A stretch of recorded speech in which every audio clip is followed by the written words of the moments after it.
I want to ask you, gentlemen, if I cannot give consent to my own death, who owns my life?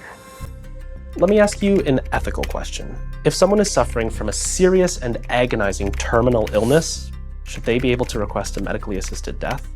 Like, should a doctor be able to help somebody end their own life?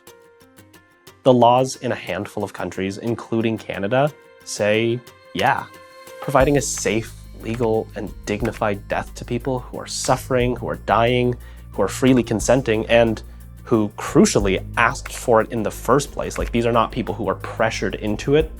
Most people, and indeed the majority of Canadians, say that it actually makes a lot of sense to them, and it's the compassionate thing to do. But let me ask you something else. What if their illness isn't terminal?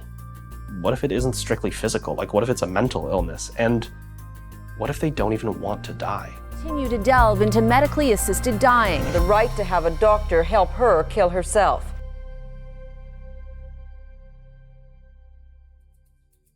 Okay, in June 2016, medical assistance in dying, or MAID, was passed into Canadian law. And since then, the eligibility criteria have gotten less and less restrictive, and predictably, more and more people have been making use of MAID. In 2021, for instance, 1 in 30 Canadian deaths were medically assisted.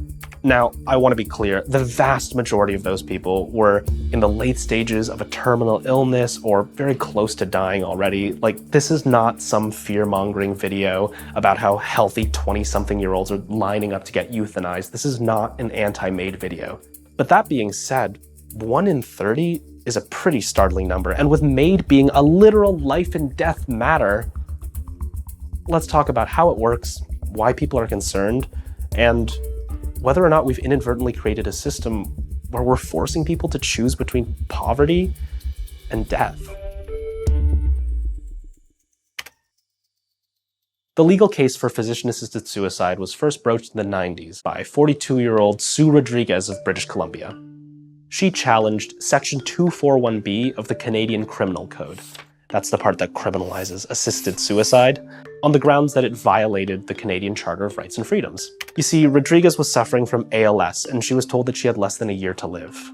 Now, ALS, if you're unaware, is a neurodegenerative disease that results in the loss of motor neurons. It starts with muscle stiffness and weakness, and over time you lose the ability to move, speak, eat, and eventually breathe. It's considered incurable. Here's where her situation gets really interesting. You see, suicide is not a criminal act in Canada, but assisted suicide, at the time anyway, was. So her argument was basically, look, I want to commit suicide, but I physically can't. Yet if I ask someone to help me out with that, they're suddenly committing a crime? I mean, you're just preventing people who are physically incapable of committing suicide from doing so, while allowing able-bodied people to keep doing it. Isn't that a charter violation? Well, in a 5-4 decision, the Supreme Court of Canada ultimately did not agree with Sue Rodriguez. I mean, this was 1993, after all. There weren't a ton of precedents for countries that had legalized this, and frankly, the fact that it was a 5-4 decision in the first place really shows how on the fence the judges of the Supreme Court were. Anyway, having failed to strike down Section 241B of the Criminal Code, but still very much suffering from ALS, Rodriguez ended up committing suicide a year later with the help of an anonymous doctor. About 20 years later, in 2015, the decision was overturned. This time, the Supreme Court decision was unanimous. Public opinion was also very clear. 84% of Canadians at that time said that they supported at least some form of physician-assisted suicide, and MAID was passed into Canadian law. Getting the government rolling right now on a framework within which we can have this discussion, actually start to hear from Okay, obviously you can't just walk into a pharmacy and ask for a lethal dose of propofol. There's a series of eligibility criteria that you have to meet in order to qualify for MAID. When this legislation was first passed, the criteria included stipulations that you have to be 18 years old and mentally competent, you need to have a grievous and irremediable medical condition, your illness needs to be terminal or fatal, the way the law puts it, your death needs to be reasonably foreseeable, and you have to have made a voluntary request for MAID without outside influence or pressure. In 2021, new legislation was actually passed that relaxed a lot of the eligibility criteria, and notably, it removed that bit that says that your death needs to be reasonably foreseeable. So now your condition doesn't have to actually be terminal or fatal, it just needs to be grievous and irremediable. Although there is one more caveat, and it's a big one.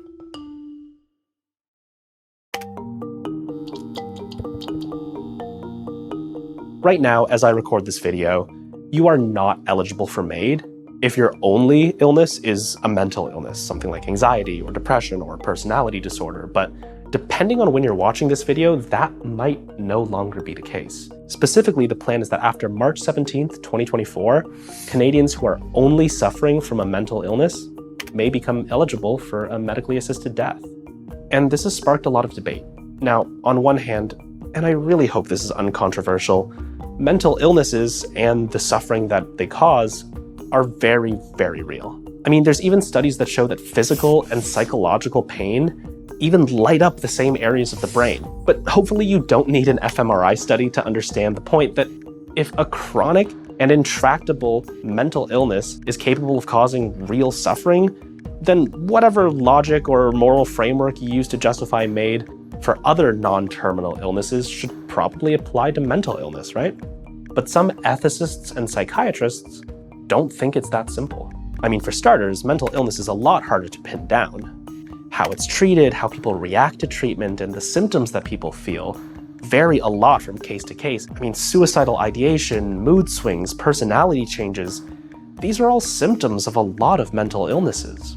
So even with something as straightforward as depression, how someone responds to that mental illness over the course of decades is really uncertain. And this is where some experts are concerned. Remember, one of the eligibility criteria for MAID is that your illness is irremediable or intreatable. Well, that's really hard to determine when it comes to mental illness. Where someone ends up has a lot to do with all kinds of factors, from genetics to socioeconomics. I mean, the gist of the argument is that in the face of all this uncertainty, how can we be sure that we are actually putting an end to someone's ceaseless suffering and not just prematurely ending the life of someone while they're at their most vulnerable? You'll notice I haven't been using the word suicide to discuss medically assisted deaths in Canada.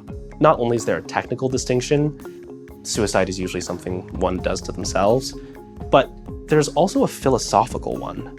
With MAID, the idea is to offer a compassionate end-of-life option to somebody who is suffering or already dying. With suicide, it's a way broader spectrum. For some folks, they might turn to it in a moment of suicidal ideation or vulnerability. But where do you draw the line? I mean, how do you tell the difference between someone who has truly exhausted all of their options and someone who's feeling suicidal now but might feel differently 6 months later? How do you make sure you're not making MAID way too easy to access while still not making MAID needlessly obstructive? I obviously don't know the answer.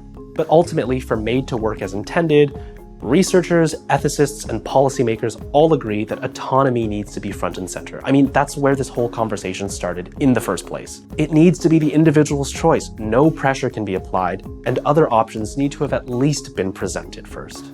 But in Canada, that might not always be happening. Are you afraid to die? Who isn't? The thing that I'm most concerned about is the fact that people choosing medically assisted death aren't doing so as voluntarily as we would like to imagine.